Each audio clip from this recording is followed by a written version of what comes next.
Welcome to Play Hard and Love Big Radio. In today's show, I'm going to talk about how overthinking kills your confidence.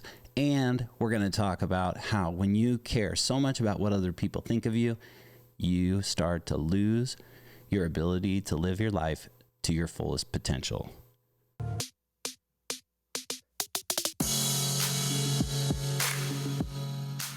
What's up, everyone? My name is Nick Clark. Welcome to Play Hard and Love Big Radio. I'm super excited to be with you. Thanks for following Play Hard and Love Big Radio, where our mission is to help you connect to yourself in a deeper way so that you can start to live your life in a more purposeful way. Today's podcast is coming straight from my experiences this week and the last couple of months. And the podcast today is all about how overthinking kills your confidence. And when you care so much about what other people think about you, how you lose your ability to live your life to the fullest potential. Here's the thing, if you are overthinking, if you're thinking all of the time, chances are you are not in your body. So as a reminder, use your body as a way to get present in what's happening right in front of you and what's happening in your life. If you create practices like meditation, yoga practice, self-inquiry, or if you have a routine of going out on a bike ride or going on a walk, place emphasis on those things. It can be really easy to put those to the wayside, to focus on your work, to focus on your family and other people. And ultimately what happens when you put those things to the wayside, when you stop doing them, is that you stop being present because you stop being connected to your body. Overthinking ultimately will kill your confidence because you start to become less and less connected to your center. And what I mean by connected to your center is that you become less and less available to hearing what God is trying to tell you through your intuition. Your intuition is your guide. The more connected you are into what's happening in your body, the more connected you will be to what's happening out here. And vice versa. The more connected you are to what's happening out here, the more connected you will be to your body. So notice where it is that you are overthinking. And when you get in a place where you're overthinking, remember that that just will kill your confidence. Everything that you need to know is available to you in the present. And there's a lot of things that God and the universe is trying to tell you right now that you're probably not hearing. And the moment that you get present, the moment you go to a yoga practice or work out or get in a conversation where you're really listening and present, is the moment that you'll start to see these opportunities that were there the whole time, but you weren't available to let them in. This week has been pretty awesome around the Clark household for a lot of reasons. I mean, it's always awesome here. But one reason it was awesome is that Owen, our 4.5-year-old, just finally decided that he wanted to stop using his strider and wanted to start using his pedal bike. And it happened just like that. For the last 2 years, his friends that he would go biking with, or even, I would say, hey, Owen, do you want to try your pedal bike? Just trying to edge him forward. Or his friends would say, hey, Owen, you should use a pedal bike. You can go faster. And Owen was like, nah, I'm cool. I want to use my strider. And a couple different parts of this are important. First of all, he was connected to the present, what he liked, which is his strider. That's what he wanted to do. And that, in that sense, he's very, very confident because he's connected to his body present. And the other aspect of it is that he just stopped caring. Not even stopped, he just didn't care what other people thought about him. He didn't care that his friends wanted him to be on a pedal bike and he was on a strider. He didn't care that his friends were on a pedal bike and he was on a strider. He didn't care that his dad was on a pedal bike or that his dad wanted him to be on a pedal bike. He just loved being on his strider. So he he wasn't thinking about it. He was present and he didn't care. And ultimately one day his gut told him, hey, I'm ready to jump on the pedal bike. And now he's on the pedal bike and he doesn't want anything to do with his Strider.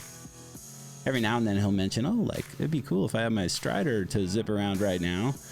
But then ultimately when he gets on his pedal bike, he's moving faster and having more and more fun as it evolves. So the second part of this podcast in relationship to what I shared with you about Owen is that if you place so much attention on what other people think about you and you care about what other people think about what you're doing and how you're being, and you're not connected to your center and doing the things that you want to be doing in the ways you want to be doing them and the time in which you want to be doing them, then it is killing and it's holding you back from living your life to your fullest potential. It's keeping you from experiencing what's happening right in front of you as it is occurring and forcing you to create shifts that are driven by external forces, by what other people think you should be doing.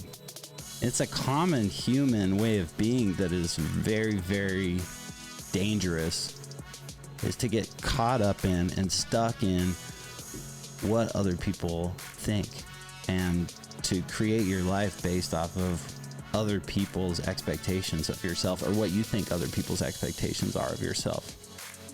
I had this experience in the last year as I was starting to learn to fly fish. It's an awesome experience learning to fly fish. And here's the thing, I grew up fishing. I always grew up fishing. I grew up on a beautiful lake that I was very skilled in catching fish. However, fishing off of a dock into a lake that's full of big fish in an area that I knew was full of big fish was a completely different experience because I had this knowing and experience of the situation that allowed me to be very successful in my fishing. Well, stepping into an uncomfortable place of understanding how to fly fish, understanding first and foremost, like how to put on wader boots, how to put on waders, how to select flies, how to tie knots, how to move quietly along the shoreline. That's like the hardest thing for me is moving quietly along the shoreline. How to walk in the water on the rocks that are slippery without falling. And the importance of putting a strap around your waders so you don't get sucked down by the intensity of the water. All the different things. I could go on and on. There's so many different elements of learning to fly fish that I had never had considered or needed to consider in my previous life of a fisherman, as an angler. And my point in saying this is that at the very beginning of it, when I was first going into the fly shop, and even now when I go into the fly shop, I felt strange. I felt like these other people were going to criticize me or think that I wasn't great if I didn't know what I was talking about, or if the questions I were asking were stupid or highlighted me as a beginner. I felt really strange going in to the fly fishing store. And I imagine that's similar to when someone's brand new and going into a yoga studio, right? You don't know what to ask. You don't know what to do. It feels awkward. You don't want to be the one that's the beginner, and that's the way that I felt and still sometimes feel when I go into a fly store. And what I realize is that, wow, I really give a shit. I really, and too much give a shit about what other people think. Because ultimately what my body is telling me now that I'm present and connected to my surroundings and what I'm doing, and my body is telling me that I want to learn to fly fish. My body is guiding me into this fly fishing store and these fly fishing stores like Cabela's and all these things. And even though I don't know anything about it, my body is guiding me there. But when I get there, I care so much about what other people think about me. I care so much about being the guy that's walking through the aisles in Cabela's and can't figure out what freaking lure to pick up. And if somebody's going to see me and think, man, that guy's been wandering around in the aisle for the last half hour. He must not know what the hell he's doing. I care about that.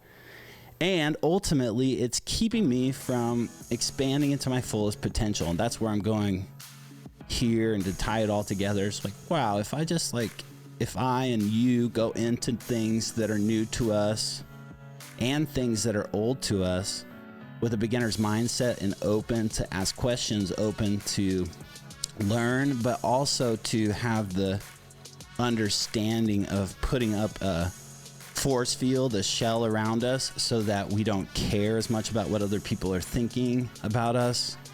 So we don't create stories about what other people are thinking about us, and we just give ourselves the opportunity to learn and to develop into those things that our body tells us are important for us to fill our soul and to fill our spirit.